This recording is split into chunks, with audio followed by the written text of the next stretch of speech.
साथियों, नमो बुद्धाय, जय भीम, नमस्कार, आदाब, सत श्री अकाल। आज इस प्रेस कॉन्फ्रेंस में आए हुए सभी पत्रकार साथियों को बहुत बहुत धन्यवाद। आज आप हमारे बुलावे पर आए।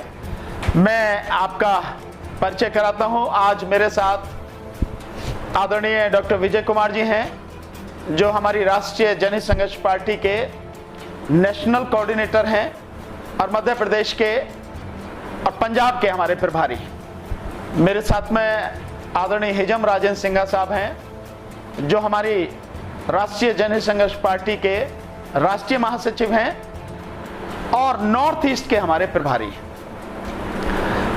आज जो हमने ये प्रेस कॉन्फ्रेंस बुलाई है, इसका मकसद ये जो मोदी सरकार देश को जिस तरह से बेचने में लगी है, और अब तो बेशर्मी की उसने हद ही कर दी है कि 196 पेज की 2 वॉल्यूम में किताब छाप के किस सरकारी संस्थान को, किस सरकारी कंपनी को, उद्योग को, किस किस को बेचा जाएगा और कितने में बेचा जाएगा, किस कंपनी को कितने में बेचा जाएगा, पूरे उसके रेट लगा के देश को मंडी बना के और बेचना शुरू कर दिया है। निजीकरण का मैं समझता हूं यह सबसे भयानक रूप है जो आज इस भारत में अपना फन फैला चुका है और जो देखने में आ रहा है, जो देश को पूरी तरह से तबाह कर देगा। मैं एक बहुत छोटी सी आपको निजीकरण की बताऊं। निजीकरण में सबसे बड़ा नुकसान एक है शेड्यूल का, शेड्यूल ट्राइब्स और ओबीसी को, एससी, एसटी और ओबीसी को, क्योंकि इस निजीकरण के माध्यम से उनका रिजर्वेशन पूरी तरह से खत्म किया जा रहा है। नौकरियां निकल रही हैं, सरकार ने पहले ही बंद कर दिया है कि आगे कोई भी नौकरी नहीं निकलेगी। जो रिटायर हो गया वो पोस्ट खत्म, और जो है खाली पड़ी हुई उनको सरकार भर नहीं रही। तो निजीकरण से सबसे बड़ा नुकसान एससी, एसटी, ओबीसी को और माइनॉरिटी को, माइनॉरिटी में विशेषकर मुस्लिम समाज को इसका बड़ा भयानक नुकसान हो रहा है और आगे बहुत होने वाला है। इसके अलावा इस निजीकरण का जो नुकसान होने वाला है वो उस हिंदू समाज को भी होने वाला है जिनके लिए ये बीजेपी सारी राजनीति करती है, उनका नाम लेके उनको पूरी तरह से बेचने का काम करती है।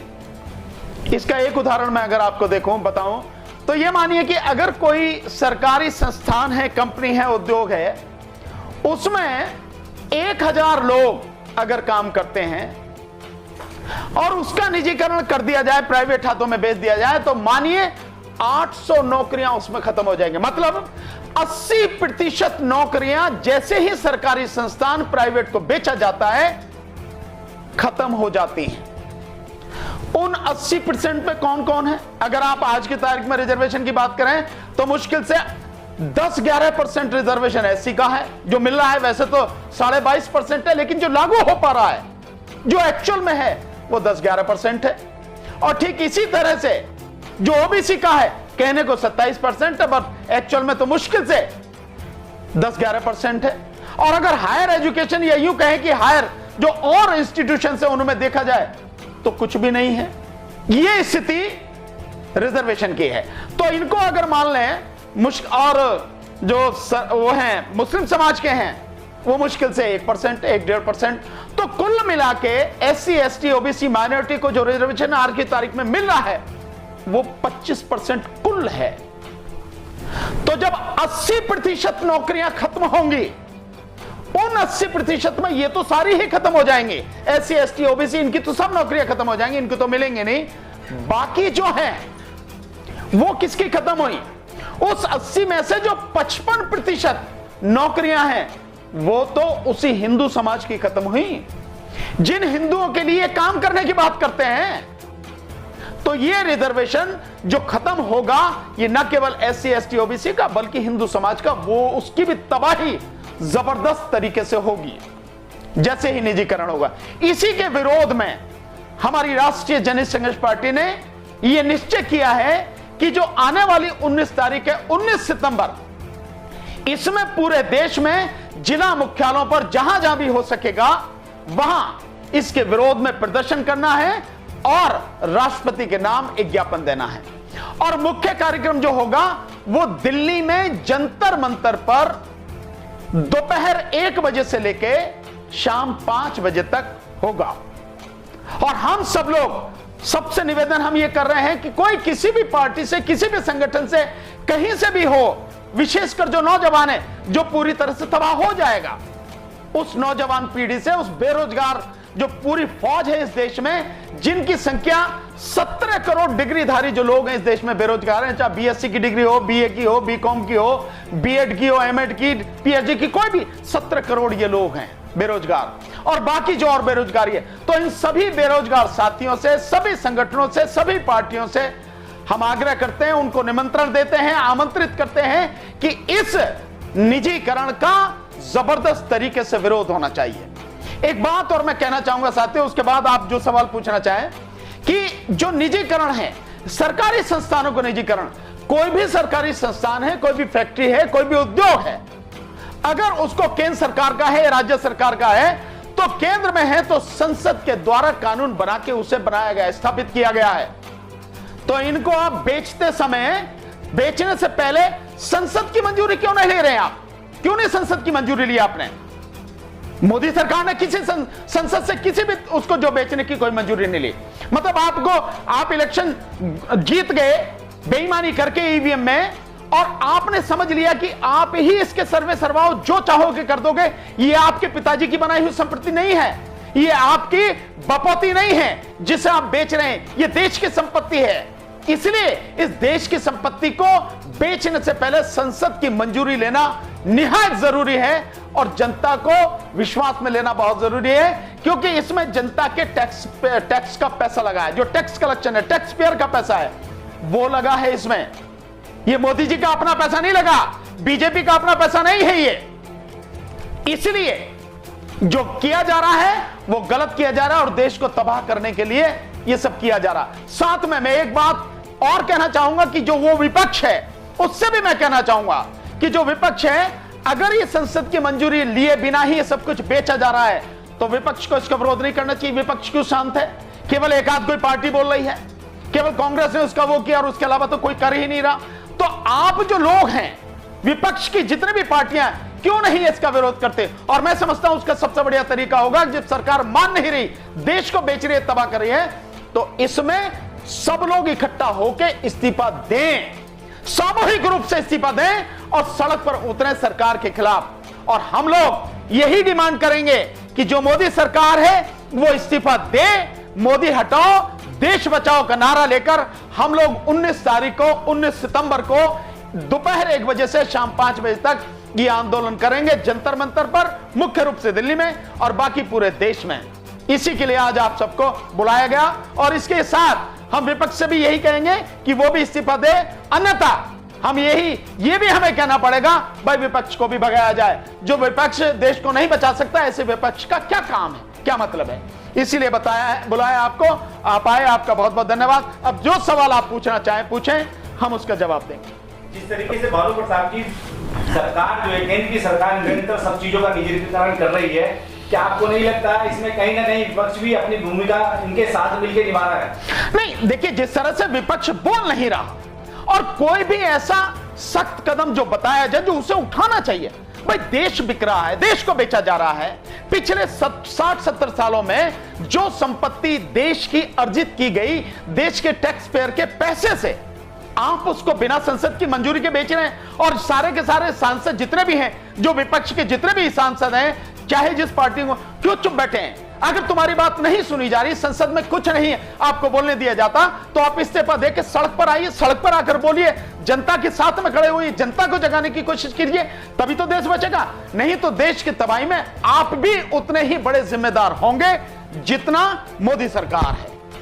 सर, जनता तो बोल रही है हिंदू खतरे में, लोग बोल रहे हैं देश हित में हो रहा है। नहीं, देखिए, मैं नहीं मानता कि जनता बोले। हाँ, कुछ जो आप समझिए कि मोदी के अंधभक्त हैं या बीजेपी के अंधभक्त हैं या आरएसएस के जो लोग हैं या आरएसएस के संगठन जो है आरएसएस से जुड़े उनके जो लोग हैं, वो अगर कह रहे हो कि हिंदू खतरे में, वैसे डूब के मर जाना चाहिए। मैं यही शब्द इस्तेमाल करूंगा कि जो अपने आप को कहते हैं कि 100 करोड़ की आबादी है और मोहन भागवत कहते हैं कि हिंदुओं की आबादी इस देश में 130 करोड़ है, वो अगर खतरे में है तो फिर सुरक्षित कौन है?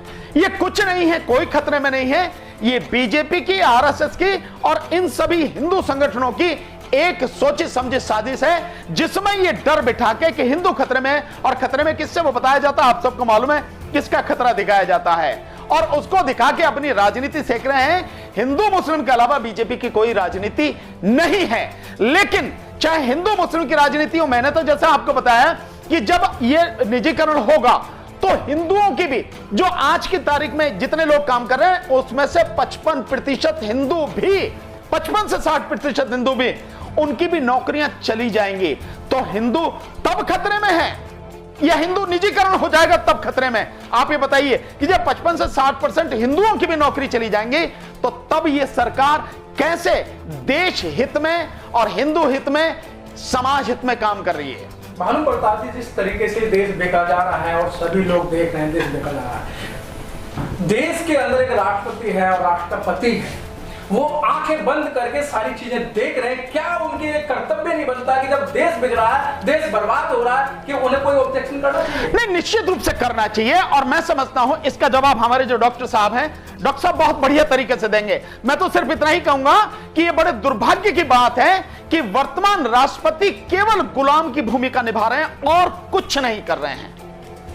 जी देखिए, आज जो कॉन्फ्रेंस बुलाई है उसका एक मुख्य मुद्दा है प्राइवेटीकरण के अगेंस्ट में हम लोग एक आंदोलन प्लान कर रहे हैं। उस आंदोलन को लेके ये जो आप बात कर रहे हैं कि हिंदू धर्म खतरे में है, हिंदू धर्म खतरे में नहीं है। इस बात को अगर आप सोशल मीडिया को देखें तो बहुत सारे संगठन जागरूक हो चुके हैं। इसमें हिंदू खतरे में नहीं है, इसका कारण उदाहरण मैं बताता हूँ।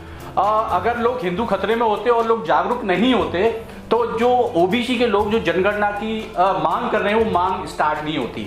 लेकिन मेरा एक और सवाल उनसे और सवाल है कि हम जनगणना की उम्मीद उनसे क्यों कर रहे हैं, जातिगत जनगणना की उम्मीद क्यों कर रहे हैं? क्योंकि हमको उनकी बनाई हुई पॉलिसी का फायदा मिलेगा। लेकिन जब बनाई हुई पॉलिसी का फायदा रिजर्वेशन से मिलेगा, जब रिजर्वेशन ही नहीं रहेगा तो फायदा कैसे मिलेगा? और रिजर्वेशन को खत्म करने का तरीका है मोदी सरकार का प्राइवेटीकरण। तो मेन मुद्दा है प्राइवेटीकरण पे हमें फोकस करना चाहिए। और प्राइवेटीकरण क्यों हो रहा है? प्राइवेटीकरण होने का कारण है कि ये ईवीएम से बनाई हुई सरकार है। तो मैं जो तमाम जो इंटेलेक्चुअल हैं ओबीसी के और तमाम बुद्धिजीवी जो ओबीसी के हैं और तमाम जो लीडरान हैं ओबीसी के, उन सबसे मेरा ये कहना है कि हमें इनकी जड़ पे चोट करना चाहिए, ना कि हमें ये जनगणना करवा के उसका फायदा कब मिलेगा? जब हमारे बच्चों को रोजगार मिलेगा। रोजगार ही खत्म कर दिया तो हम जनगणना लेके क्या करेंगे? तो मेरा उनसे सबसे ये अपील है। और रही बात आपने राष्ट्रपति जी के लिए पूछा, राष्ट्रपति जी पहले आरएसएस के कार्यकर्ता हैं, बाद में वो राष्ट्रपति हैं, ठीक है? तो राष्ट्रपति जी नहीं है, पहले वो आरएसएस के कार्यकर्ता हैं। जैसा कि आपने को देखने को मिल रहा है, अभी यूपी में इलेक्शन है तो कितने सारे उनके दौरे कराए जा रहे हैं, कितने प्रोपेगेंडा कराए जा रहे हैं। कभी वो ट्रेन से आते हैं, फिर उनके साथ कैसा बिहेव करते हैं लोग। तो वो राष्ट्रपति नहीं है, वो पहले राष्ट्रपति से पहले आरएसएस के कार्यकर्ता हैं। लेकिन सरकार तो ये कह रही है कि हम इस देश को बेच नहीं रहे, 40 साल के लिए लीज में दे रहे हैं। नहीं, ये हर कोई जानता है कि 40 साल के लीज में नहीं दी जा रही। 40 साल तो आप कह रहे हैं, वो तो 4 साल की बात कर रहे हैं कि हम 4 साल के लिए दे रहे हैं। 4 से लेके 40 साल, 4 से लेके 40 साल पे लीज पे देने का क्या? चलो मैं आपकी बात मानो लीज पे, तो लीज पे भी क्या आप बिना संसद की परमिशन के दे सकते हो क्या? बिना संसद की परमिशन के आप नहीं दे सकते। इसलिए कैसे आप ये सब कर रहे हो? ये है कहानी। निजाम सर क्या कहेंगे?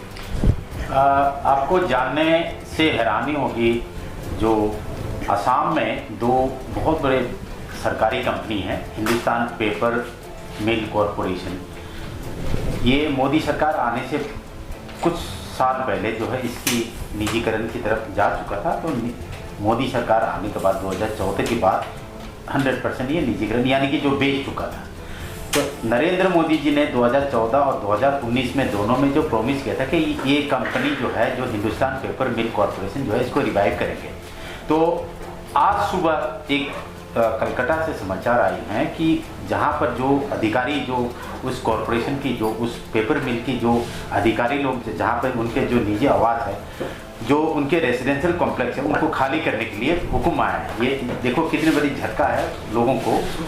दूसरा चीज़, अब इस निजीकरण को हम जो 19 तारीख को जो हम विरोध करने जा रहे हैं, सारे जो अपोजिशन पार्टी के लीडर्स हैं उनको भी हमारा तरफ से जो है इंटीमेशन है कि भाई आप भी आओ, रास्ते में रोड में आकर के अगर आपको बोलने नहीं दिया नहीं जाता है संसद के अंदर, पार्लियामेंट के अंदर, आप आओ हमारा साथ जो है जंतर मंतर में विरोध करेंगे। हम सब जो स्टूडेंट्स यूनियन है, जो अनएम्प्लॉय यूथ है, जो एसएससी के एग्ज़ाम दे करके बैठे हैं, उन सबसे ट्रेड यूनियन से, बैंक यूनियन से, बैंक अधिकारी, क्योंकि बैंक अधिकारी भी जो है बहुत इसकी निजीकरण के खिलाफ में उतर चुका है। तो हम सबसे जो हमारा जो अपील है, मैंने कलकत्ता की एक जो बैंक यूनियन की जो लीडर से बात हुआ है, मिस्टर बॉस है कलकत्ता का जो बैंक यूनियन का, उनसे भी बात, उन्होंने उनके समर्थन आया हमारे पास। तो हम चाहते हैं कि इस निजीकरण के खिलाफ जो हमारा जो विरोध है, आप स्टूडेंट्स यूनियन हो, चाहे ट्रेड यूनियन हो, चाहे एम्प्लॉइज यूनियन हो, सब साथ आकर के हमारा साथ है। असम में 2 हिंदुस्तान मिल कॉरपोरेशन मिल के जो है, मैं उसी का जो बता रहा था, उसमें लगभग जो है 1 लाख के करीब डायरेक्टली इनडायरेक्टली उसमें एम्प्लॉय है। जो डायरेक्टली एम्प्लॉय है 60,000 70,000 के आसपास में है। उनका साथ जो है ट्रक यूनियन होते हैं, ट्रक के ड्राइवर होते हैं, जो ट्रक के जो हेल्पर्स होते हैं, जहाँ बेम्बू फार्म के जो डेली वेजेस के लेबर्स होते हैं, तो डायरेक्टली इनडायरेक्टली उनकी जो है इकोनॉमिक सोर्सेज जो है, रिसोर्सेज जो है मार दिया गया है। दूसरा चीज़, जहाँ जो फैक्ट्री होते हैं करीब 10 से 15 किलोमीटर के दायरे में फैक्ट्री होते हैं, उस एरिया में जो है लगभग छोटे मोटे एक टाउनशिप पैदा हो चुका था, टाउनशिप डेवलप हो चुका था, वो टाउनशिप ख़त्म हो गए। टाउनशिप ख़त्म हो गया, इसका मतलब आपकी इकोनॉमिक जो गतिविधियाँ जो है, एक्टिविटी जो है, वो ख़त्म हो गया। अच्छा भानु प्रताप जी, आखिर में जैसे कि आपने बताया कि एक बहुत बड़ा आंदोलन जो है निजीकरण को लेके आप जो है जंतर मंतर पे करना चाहते हैं, तो देश और दुनिया के लोग जो हमारे चैनल के माध्यम से आपको देखते हैं, फॉलो करते हैं, उनसे कुछ अगर सूक्ष्म शब्दों में अपील करनी तो क्या कहना चाहिए? बहुत सीधी सी अपील है, ये देश को बचाने की लड़ाई है। आप देखिए कि अगर ये सरकारी सारे संस्थान प्राइवेट हो जाएंगे जिस रास्ते पर बढ़ चुकी है सरकार, तो फिर बचेगा क्या? और जब बचेगा नहीं तो बेरोजगारी बढ़ेगी। आज की तारीख में वर्ल्ड बैंक के हिसाब से, IMF के हिसाब से 24% से ज्यादा बेरोजगारी हमारे देश में है। मतलब अगर हम उसको कैलकुलेट कर रहे हैं तो 35 करोड़ से ज्यादा लोग इस देश में बेरोजगार हैं। बहुत बुरी हालत है। और मैं अगर आप स्थिति देखें तो आप कल की स्थिति ये पता लग रही है, जो न्यूज आ रही है, इस देश में जो लोग हैं 77% ज्यादा लोग अपना सोना जो है अब वो गिरवी रख रहे हैं। इसका मतलब लोगों की स्थिति बड़ी भयानक है, क्योंकि सोना हो या जेवर हो या चांदी हो, कुछ भी, ये चीजें तभी गिरवी रखी जाती हैं जब बाकी सारा जो जमा पैसा है वो खत्म हो चुका होता है। ये स्थिति आ गई है। तो इसमें बेरोजगारी बढ़ेगी तो निश्चित रूप से जो हिंसा है वो ज्यादा होगी, अपराध ज्यादा बढ़ेंगे, लोगों में चारों तरफ मारामारी होगी। तो इसलिए जो हमारे साथियों ने कहा है, हम जितने भी स्टूडेंट्स यूनियंस हैं, जितने भी बेरोजगार साथी हैं उनकी अपनी यूनियंस हैं, जितने भी ट्रेड यूनियंस हैं, जितने भी बैंक्स वगैरह की और जो मतलब और संस्थानों की जो यूनियंस हैं, उन सबसे आग्रह है, जितने भी सामाजिक संस्थान हैं उनसे हमारा आग्रह है कि सारे के सारे इस लड़ाई में साथ दें। और ये शुरुआत है हमारी पार्टी की तरफ से, राष्ट्रीय जनता संघर्ष पार्टी की तरफ से ये शुरुआत है लड़ाई की, इसका अंत नहीं है, ये शुरुआत है। और आप देखेंगे कि पूरे देश में जबरदस्त तरीके से इसके खिलाफ आंदोलन चलाया जाएगा। हम सभी से अपील करते हैं, सब लोग साथ आइए, पार्टी या संगठन की कोई बात नहीं, आप अपना झंडा बैनर जो भी है लेके आइए, मिलकर साथ लड़ेंगे, देश को बचाना है।